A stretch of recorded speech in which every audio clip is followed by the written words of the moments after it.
My family tried to use me, but I turned their plans against them and came out on top. The microphone squeaked, and my mom laughed like it was cute, like the sound didn't make half the room flinch. I could smell roast chicken and that sugary vanilla scent from the sheet cake, the one with the big, edible photo of Nana from the 80s pasted right in the middle like we were all meant to pretend time hadn't moved. The backyard was packed. Plastic chairs borrowed from the church, fairy lights strung too tight between the pergola and the lemon tree, cousins balancing paper plates on their knees, little kids weaving between legs with balloons. My aunt had a speaker blasting soft oldies, and someone had already spilled punch on the outdoor rug.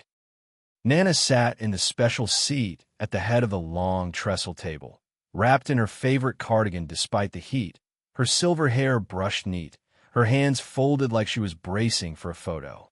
Mom tapped the mic again and said, bright as a TV host, "Okay, everyone quiet. We got something beautiful to share."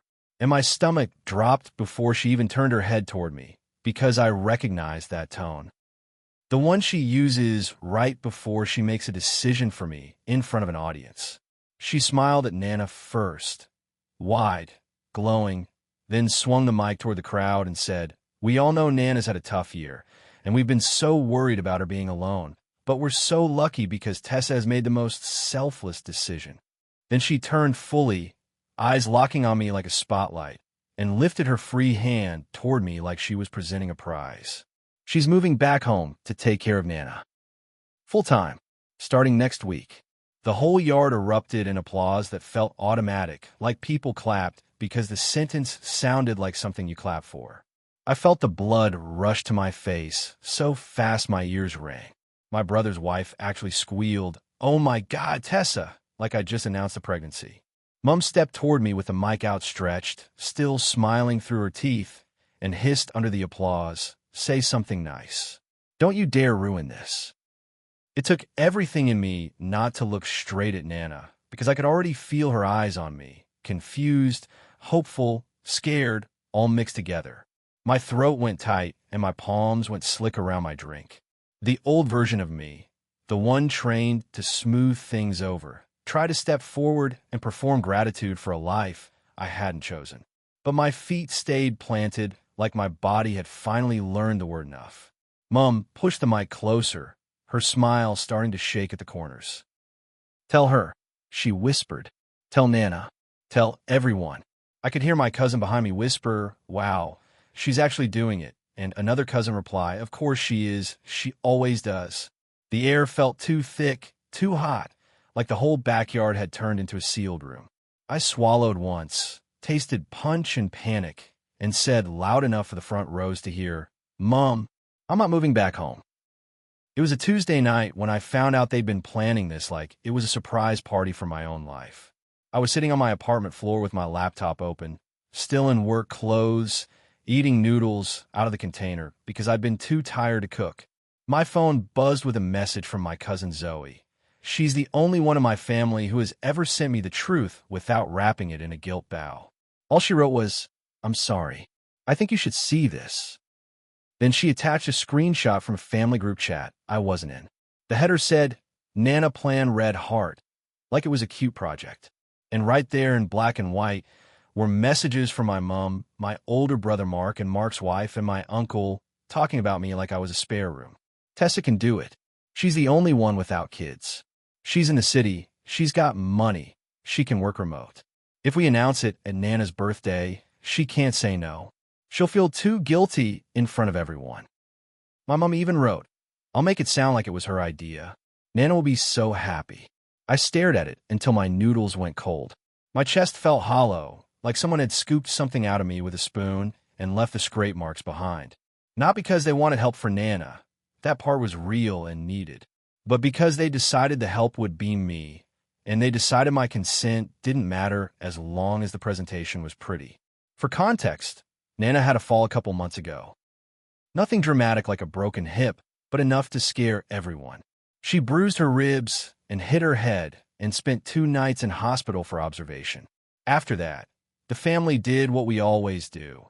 A flurry of frantic concern for a week, 1,000 "we're here for you" texts, casseroles delivered like offerings. And then everyone drifted back to their own lives, leaving Nana alone in her little weatherboard house again, pretending she was fine because she's proud and stubborn, and because she spent 83 years learning not to ask for more than people are willing to give. I'm the youngest daughter of 3 siblings. Mark is the oldest, golden child energy, married, 2 kids, lives 20 minutes away, and acts like proximity is the same as contribution. My middle brother, Jay, is the free spirit who never answers calls and shows up at family events like he's doing everyone a favor. And then there's me, the reliable one. The one who moved to the city, got a stable job, built a life that doesn't revolve around our family's moods. The one my mom calls when she needs something organized, paid, booked, fixed. I used to think reliable was a compliment. Now I hear it and my shoulders tense, because it usually means we've already decided you'll handle it.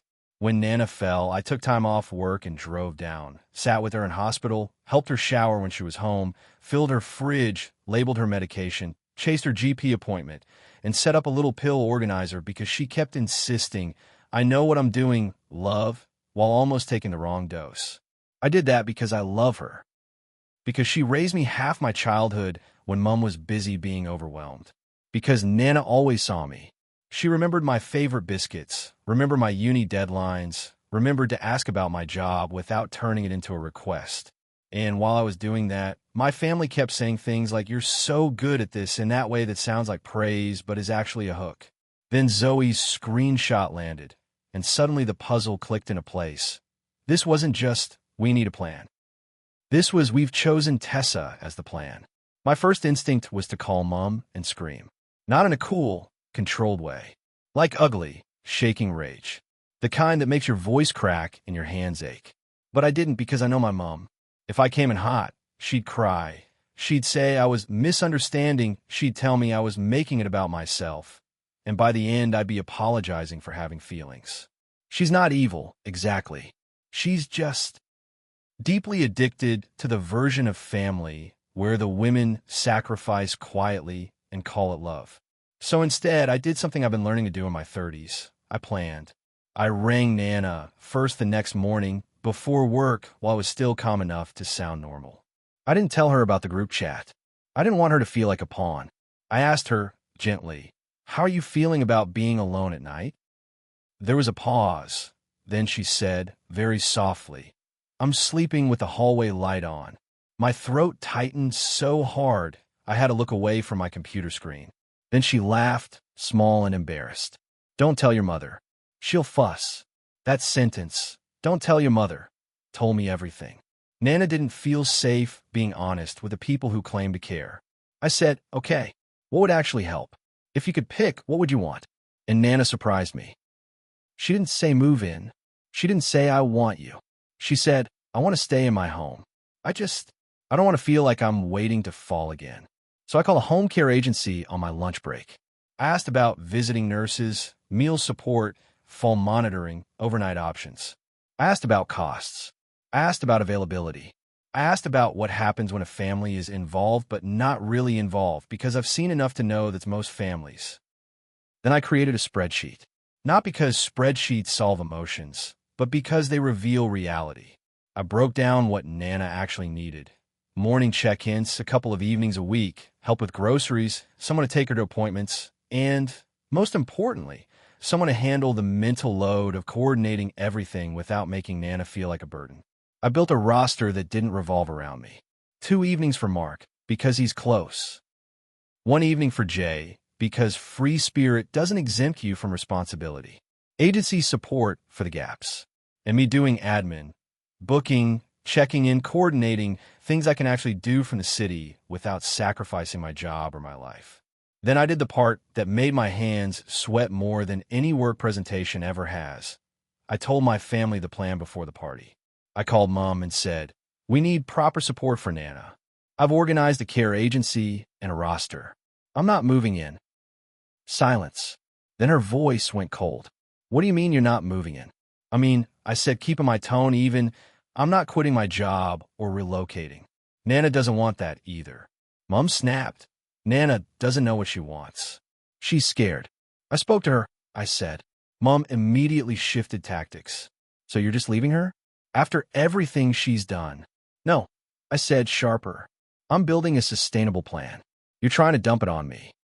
Mom started to cry, right on schedule. Why are you like this? We need you. And there it was. Not Nana needs help. Not let's protect her. Just we need you. Like I was the resource, not the daughter, not the granddaughter. I repeated, I'm not moving in. Then I called Mark. He did that long exhale men do when they're about to tell you why your boundary is inconvenient. Tess, he said, you've got the most flexibility. I don't, I said.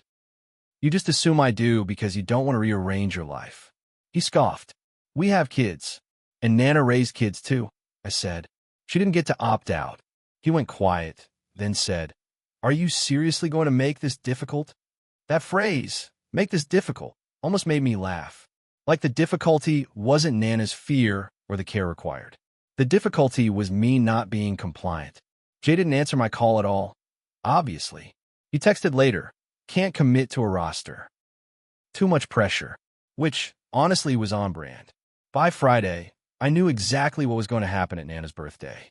They were going to ignore my calls, ignore my plan, and spring the surprise anyway, counting on shame to do the work. So I prepared for that too. I printed the care plan. I printed the roster. I printed the agency contract with the start date and what it covered. I made a shared calendar invite ready to send. I put it all in a folder like I was going to a meeting because, in a way, I also printed one page from Zoe's screenshot, the part with my mom writing, if we announce it at Nana's birthday, she can't say no. Not to shame Nana, to make my family own what they were doing. And I called Zoe and said, Are you coming tomorrow? She paused. Yeah, she said, cautious. Why? Because I might need someone to stand near Nana and keep her calm, I admitted. Zoe didn't hesitate after that. I've got you, she said. So, back to the backyard. Back to my mom with the mic and that shiny smile. Back to the applause dying in the air when I said I wasn't moving in. For a second, nobody moved. The air felt tight, like we were all holding our breath. Mom's smile stayed on her face, but her eyes went sharp, angry. Mark's head snapped toward me like I'd sworn. Jay wasn't even there yet, probably late because of course. Mom laughed, loud and brittle, into the mic. Oh, she's just nervous, she said. Come on, Tess, don't joke. I'm not joking, I said. I could hear my own heartbeat in my ears. I looked at Nana then because I couldn't avoid it. Nana's brow was furrowed, her mouth slightly open. She looked like someone had told her a story and then ripped the last page out. Mom swung the mic toward me again, closer this time, like she could force the right words out of my mouth. Just say it, she whispered almost without sound. Just say you'll do it. We'll talk later. I stepped back from the mic and said, steady, no. We're talking now. You could literally hear people shifting in their seats. Someone's fork clinked on a plate. A child's balloon squeaked. Mark stood up fast, chair scraping. Tessa, he warned, low and angry. I didn't look at him. I kept my eyes on Nana. Nana, I said gently, I need you to know something. I'm not moving in, but you're not being left alone either.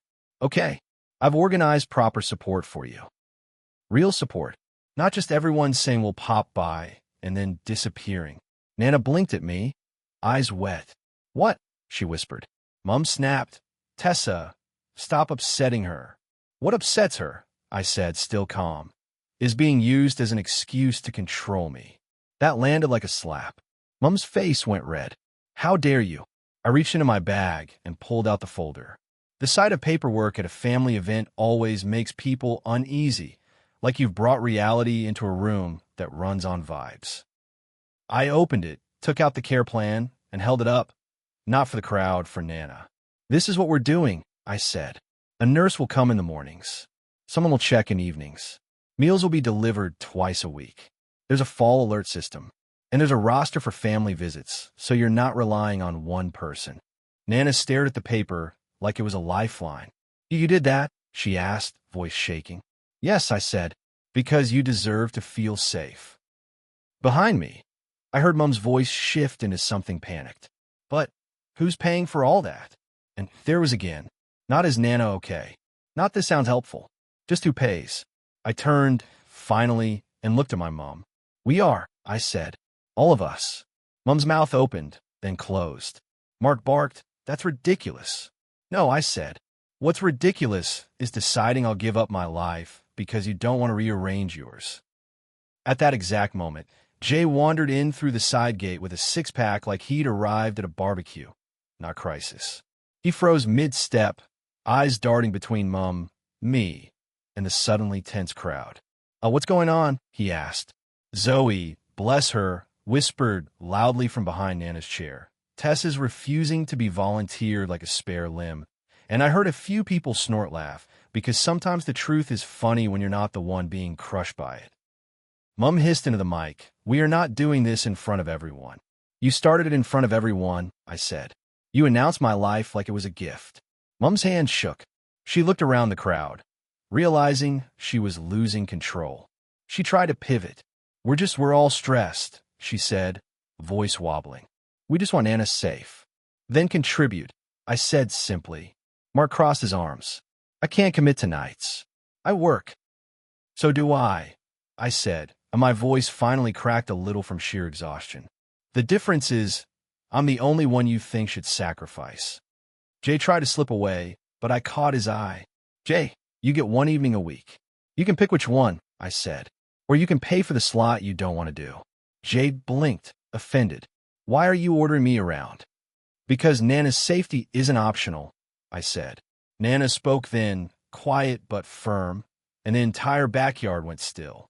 "I don't want Tessa to move in," she said. Her voice shook, but she kept going. "I love her. I don't want to be the reason she loses her job. I don't want to be the problem you throw at each other." Mum's face crumpled. "Mum." Nana lifted her chin. "Don't mum me," she said, and I swear I almost cried right there, because I'd never heard Nana sound like that. "You're treating her like she's the only adult in this family." A hush fell over the yard. People stared at their plates. Kids stopped running for a second, sensing the mood. Mark's wife, who usually stays quiet, cleared her throat and said, hesitant, "The roster doesn't seem unreasonable." Mark whipped his head toward her like she'd betrayed him. "Seriously?" She shrugged small. "We're close. We can do 2 evenings. We just have to plan." Mum's eyes darted around, searching for allies, but the crowd wasn't on her side the way she expected. Because outside our immediate family bubble, normal people don't love watching someone get cornered into unpaid caregiving while everyone claps. I took one more sheet out of my folder. The printed screenshot line, the one where Mum had written the part about announcing it, so I couldn't say no. I didn't wave it around like a weapon. I held it low, just enough for Mum to see it. Her eyes locked onto it and went wide. I said quietly, so only she in the first row could hear, "Don't do that to me again." Mum's breath hitched. For a second, she looked less like a villain and more like a woman who'd been caught in her own desperation. Then her face hardened, because admitting wrongdoing is not her skill set. "You're cruel," she whispered. I nodded once. "Maybe," I said, "or maybe I'm finally honest." Then I turned back to Nana and softened my voice again. "Nana, the nurse starts Monday.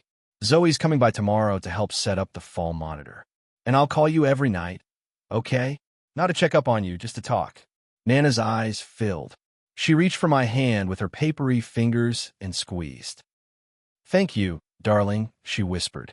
That squeeze, small, warm, real, was the moment I knew I'd done the right thing, even if my family never forgave me. The rest of the party was weird. Not a disaster like a movie, more like a room after someone's turned the music down. People tried to keep celebrating Nana, because she deserved that, but the energy was different. Mum avoided me, busying herself with cake cutting like frosting could patch a hole in the air. Mark sulked. Jay tried to joke his way out of accountability and got shut down by Nana with one look. Zoe stayed near Nana like a guard dog, which Nana found hilarious and kept calling her my little bodyguard. Later, after most people left, Mum cornered me by the kitchen sink where the smell of dish soap and roast chicken clung to everything. She kept her voice low. "Do you have any idea how you made us look?" she hissed. I rinsed my hands slowly, watching the water run clear, buying myself a second. "You made yourselves look like what you are," I said. "People just saw it." Mum's eyes went wet again. "We're drowning," she whispered, and for the first time that day her voice sounded real. "We can't do it." I dried my hands, turned, and said, "Then stop pretending you can. Stop pretending the solution is me disappearing into Nana's spare room. The solution is sharing the load." Mom shook her head, like the idea physically hurt. "Families don't do spreadsheets," she muttered. "This one has to," I said. The next morning, I sent the shared calendar invite. I sent the care agency contract. I sent a message in a new group chat that I made on purpose called Nana Care Roster. No hearts, no cutesy name. Just truth. I wrote, "This is the plan. Pick your slots by tonight.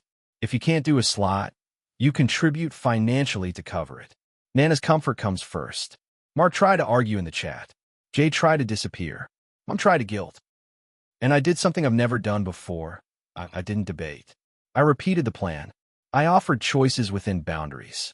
I let them be angry without rushing to soothe it. By the end of the week, Mark had chosen his nights begrudgingly. Jay chose one evening because Zoe publicly shamed him in the chat with a single skull emoji and the words, "Imagine being allergic to your own grandmother." Mom contributed financially because she didn't want to do nights, and for once, she didn't pretend it was my job to cover the gap. And Nana? Nana started sleeping with the hallway light off again. The part that matters, that came out on top part, wasn't me humiliating my family. It wasn't some dramatic mic drop where everyone clapped and my mom dissolved into villain tears. It was quieter than that. It was me not folding. Me not taking on a full-time caregiving role just because they decided my life was the easiest to sacrifice. It was Nana hearing the truth and being given what she actually wanted. Safety without becoming someone's burden. My relationship with Mom is tense now. Mark barely speaks to me unless it's logistical. Jay acts like I'm intense. Some extended relatives think I was harsh. But Nana calls me every night around 8:30, and sometimes she talks about nothing. What she watched on TV, what bird landed on her fence, how the nurse told her she's stubborn as a mule. And sometimes she says, softly, "I'm proud of you." And every time she says it, I feel that old pressure in my chest ease a little, like my body is learning that love doesn't have to mean surrender. So yeah, my family tried to use me. They tried to turn me into the solution because it was convenient and because they thought shame would do the heavy lifting. But I turned their plan against them by doing the one thing they didn't account for. I made it real. I made it shared. I made it sustainable. And for the first time in my life, I didn't walk out of a family celebration feeling smaller. I walked out holding my life in my own hands, and Nana's hand squeezed mine the whole way to the gate.